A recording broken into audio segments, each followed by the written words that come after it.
The sum of first 9 terms of an AP is 162. The ratio of its 6th term to its 13th term is 1:2. Find the first and 15th term of the AP. तो हमें first और 15th term find करनी है. हमें सम दिया हुआ है first 9 terms का, यानी एस 9 की वैल्यू हमें गिवन है, वो है 162. तो यहाँ से यदि हम लोग सॉल्व करें एस एन वाले फॉर्मूले से, यानी n/2 यानी 9/2 2a प्लस n-1, तो n की वैल्यू 9 है, 9-1 इंटू डी. तो ये एस एन का फॉर्मूला था, इक्वल टू 162 हमें गिवन था. अभी यहाँ से हम लोग सॉल्व कर लेते हैं n/2. सबसे पहले ब्रैकेट सॉल्व करेंगे तो ये 2a प्लस 9-1 अपने पास आ गया 8, तो ये 8d हो गया इक्वल टू 162. तो यहाँ से हम लोग देखेंगे कि इन दोनों में 2 कॉमन आ रहा है, तो उसे कॉमन ले लेते हैं, या आप लोग ब्रैकेट सॉल्व करके उस तरीके से करना चाहें तो वैसे भी सॉल्व कर सकते हैं. तो 9/2 यहाँ से हमने देखा 2 कॉमन आ रहा था, तो 2 को कॉमन कर लिया, तो यहाँ से 2 कॉमन ले लिया तो a रह गया. इससे भी 2 कॉमन कर लेंगे तो 4 2 8 होता है, तो यहाँ पे 4d बच जाएगा इक्वल टू 162. तो 2 से 2 ये कैंसिल हो गया. अब इधर अपने पास रह गया ओनली 9, तो 9 इसके साथ मल्टीप्लाई में है, तो ये किधर आ जाएगा डिवाइड में, यानी कि a plus 4d equal to 162/9. तो यहाँ से a प्लस 4d की वैल्यू हमें मिल जाएगी. 9 से डिवाइड कर देते हैं 1 टाइम, इधर रह गया 72 हो गया, 9 8 जा 72. तो ये अपने पास फर्स्ट इक्वेशन आ गई, a plus 4d equal to 18. तो इसी तरीके से आगे सॉल्व करते हैं. रेशियो ऑफ, तो हमें रेशियो दिया हुआ है 6th टर्म और 13th टर्म का, यानी a6 और a13. इन दोनों टर्म्स का जो रेशियो है वो है 1:2 यानी 1/2. इस तरीके से उसे रिप्रेजेंट कर सकते हैं. तो an का जो फॉर्मूला होता है वहाँ से हम लोग इसको सॉल्व कर लेंगे. a प्लस n-1, तो n की वैल्यू 6 है, तो 6 - 1 इंटू डी.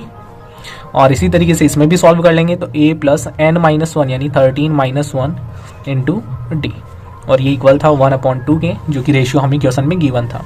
तो इनको हमने सॉल्व किया, तो a प्लस 6 - 1 ये आ गया 5d. और इधर से इसको सॉल्व करेंगे तो a प्लस 13 - 1 ये आ गया अपने पास 12d इक्वल टू 1/2.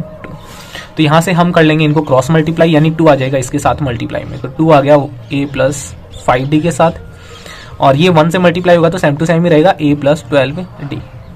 तो इसको मल्टीप्लाई कर लिया, 2a plus 5 2 10d equal to a plus 12d. तो यहाँ से हम लोग एक इक्वेशन इधर से भी बना लेते हैं, a को इधर ट्रांसपोज कर लेते हैं, तो 2a माइनस a और 12d अपनी जगह पे है, प्लस 10d को ट्रांसपोज करेंगे तो ये माइनस का 10d. तो 2a माइनस a यानी 2a में से 1a चला गया तो अपने पास a रह गया, और 12d में से माइनस किया 10d तो अपने पास 2d रह गया. तो यहाँ से a की वैल्यू आ गई 2d, ये अपनी सेकेंड इक्वेशन. तो a की वैल्यू है वो पुट करेंगे फर्स्ट इक्वेशन में, तो a की वैल्यू हम पुट करेंगे 2d प्लस 4d. a की वैल्यू 2d है तो a की जगह पे 2d और 4d अपनी जगह पे, इक्वल में 18 था. 2d और 6d अपने पास, ये 4d हो गया अपने पास 6d इक्वल टू 18. तो यहाँ से हमें d की वैल्यू मिल जाएगी 18/6. तो यहाँ से 6 3 जा 18. तो यहाँ से हमने d की वैल्यू फाइंड कर ली, d की वैल्यू आ गई हमारे पास 3. अब d की वैल्यू पुट करेंगे सेकेंड इक्वेशन के अंदर, तो a equal to 2 into D की वैल्यू 3 आ चुकी है, तो a इक्वल टू 3 2 जा 6. तो यहाँ से हमने फर्स्ट टर्म फाइंड कर ली 6. क्वेश्चन में हमें फर्स्ट टर्म फाइंड करनी थी और साथ ही साथ फाइंड करनी थी 15th टर्म, तो 15th टर्म भी फाइंड कर लेते हैं, यानी a15.